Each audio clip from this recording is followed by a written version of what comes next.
અમદાવાદથી લંડન જઈ રહેલું પ્લેન ક્રેશ થતા સુરતના 11 નાગરિકો સહિત 241 પ્રવાસીઓ મોતને ભેટ્યા છે।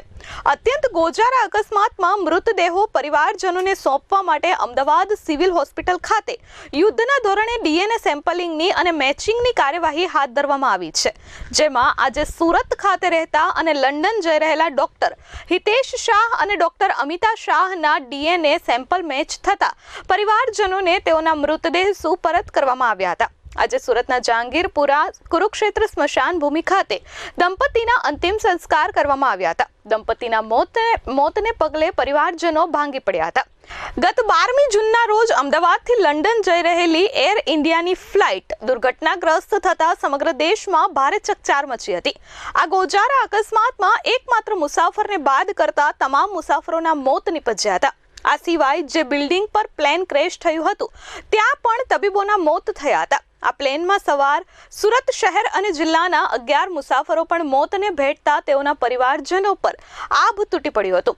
પ્લેન ક્રેશ થવાની ઘટનાને પગલે મૃતદેહો અત્યંત ક્ષત વિક્ષત થઈ જતા અમદાવાદ સિવિલ હોસ્પિટલ ખાતે યુદ્ધના ધોરણે ડીએનએ સેમ્પલિંગ અને મેચિંગની કાર્યવાહી હાથ ધરવામાં આવી રહી છે, જેમાં અત્યાર સુધીમાં 99 મૃતદેહોના ડીએનએ મેચ થયા છે, જે પૈકી 64 લોકોના મૃતદેહ પરિવારજનોને સુપરત કરવામાં આવ્યા છે।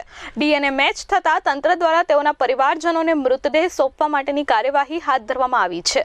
ત્યારે સુરતના રાંદેર ખાતે નવયુગ કોલેજ સામે સુજાતા સોસાયટીમાં રહેતા અને લંડન જઈ રહેલા ડોક્ટર અમિતા શાહ અને તેમના પતિ ડોક્ટર હિતેશ શાહનું પણ આ ગોજારા અકસ્માતમાં મોત નીપજ્યું હતું।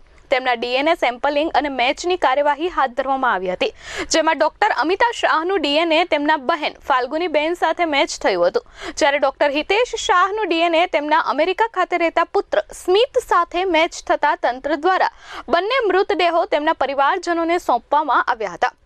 અમદાવાદ સિવિલ હોસ્પિટલથી 2 અલગ અલગ એમ્બ્યુલન્સમાં આ બંને મૃતદેહો સુરત લાવવામાં આવ્યા હતા। ડોક્ટર હિતેશ શાહના નિવાસ સ્થાને મૃતદેહો પહોંચ્યા બાદ જહાંગીરપુરાના કુરુક્ષેત્ર સ્મશાન ભૂમિ ખાતે અંતિમ વિધિ કરવામાં આવી હતી। દંપતીના મોતને પગલે પરિવારજનો ભાંગી પડ્યા હતા। ડોક્ટર હિતેશ શાહ લંડનમાં રહેતી તેમના બહેનના ઘરે જતા હતા।